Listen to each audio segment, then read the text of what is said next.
Hi, today I'm starting a new 200-liter aquarium in my room. And this type of aquarium is called a peninsula aquarium because it's viewable from both sides. So sitting in this armchair, I will be able to view it from this side, and sitting by my desk, I will be able to view it from the other side. So I have always wanted to have such an aquarium and never had it. So I'm quite excited. I finally found a place, and let's do it. Let's start this aquarium. This aquarium is located on an aluminum stand. It's similar type of thing that I used to build my chameleon enclosure. The difference is that those connectors are made from metal and not only plastic. It's actually a metal embedded in plastic, so it's much more robust and it can hold much higher weights. Otherwise, it's a standard 200-liter aquarium that you can buy here in Europe, Sweden. It's 100 centimeter long, 40 centimeter wide, and 50 centimeters high.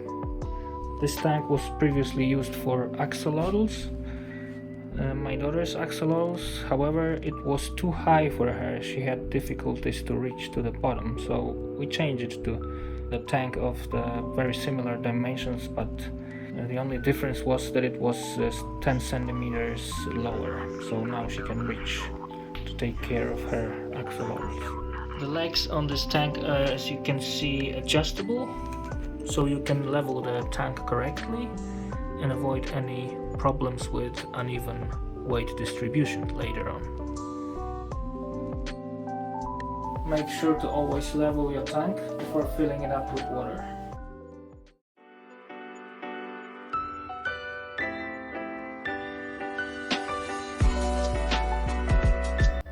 So what I have here are cover holders. I want to cover this aquarium in order to avoid excessive evaporation.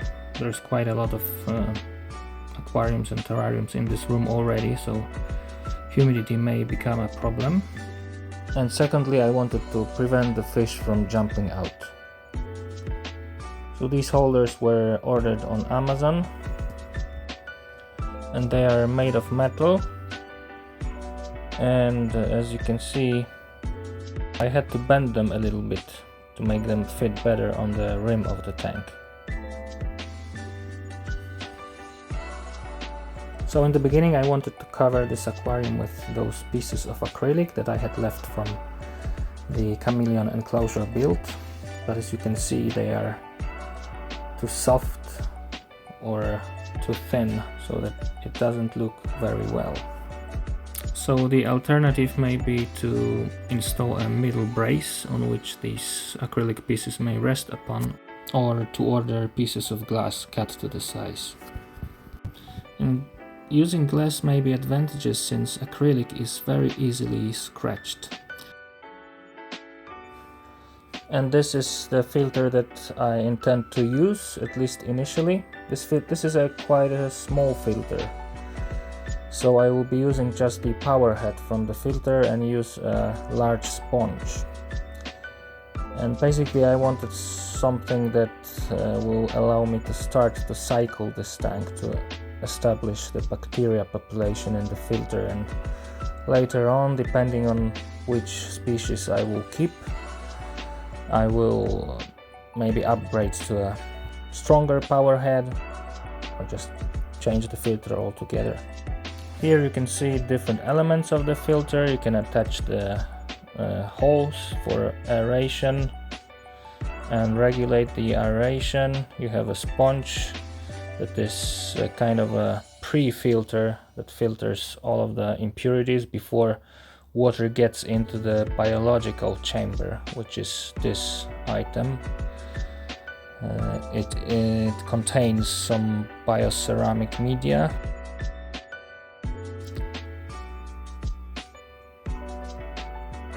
Yeah, that's the ceramic media that is inside. You have to take it out from the bag first before using. But as I said, I won't be using these elements. I will use just this power head. This is, I think, 500 liter per hour. So it could be stronger for this aquarium, 200 liter. I prefer to have a filter that circulates at least the whole of the aquarium volume like 5 times an hour.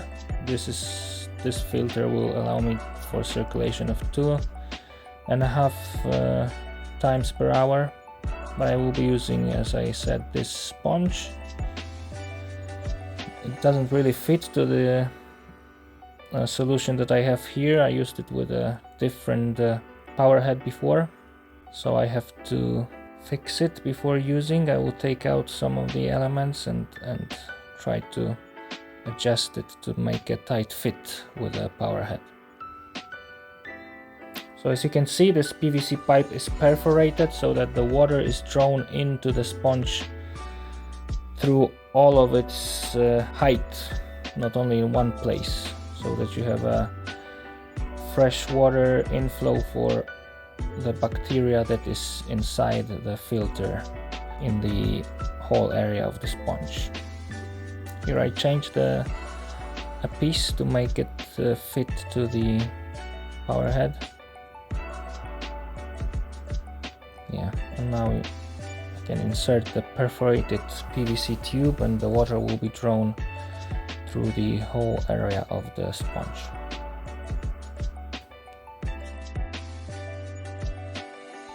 And here I attach a holder that will allow me to hang the filter on the side of the aquarium.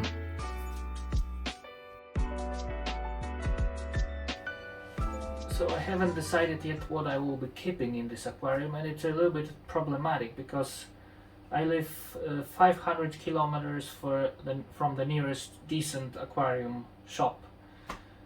So the plan is to first start the cycle in this aquarium, put the gravel, the sand in, make the filtration going, allow time for bacteria to develop, and then the aquarium will be ready to take in the fish, and I will decide finally what I want to have when I'm in the aquarium store, and I see if something that I like is available.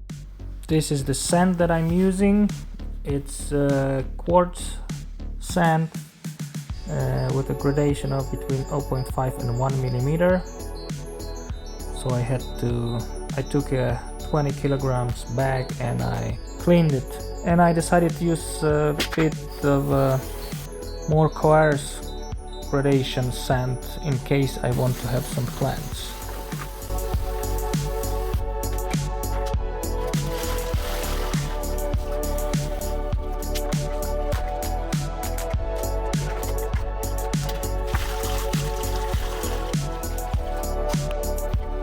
I used the whole bag of sand and put it on the bottom. The layer became quite thick, in some places like 8 centimeters, which is over 3 inches. I may adjust the amount of sand later on depending on if I have plants or not, or if I have fish that need some sand for digging, or maybe if I don't need that much sand I may take some out later on.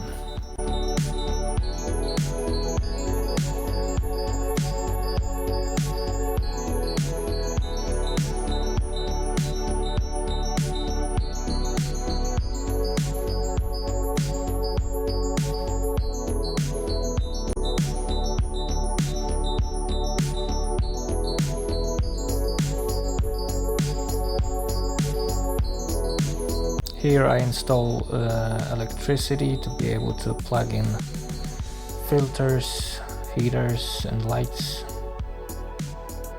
I put it in a way that it's difficult to make it wet. So the filter is working now, and I start the cycle by adding a crushed fish food to the aquarium so that the bacteria can reproduce in the filter sponge. And I do it each week for 4 weeks before adding any fish. Okay, so the tank has been up and running for 2 weeks now. The water is much less cloudy at the moment, A little bit of cloudiness still remains. I still don't have lights on this tank, so maybe it's not so visible right now, but let's see in a couple of weeks time.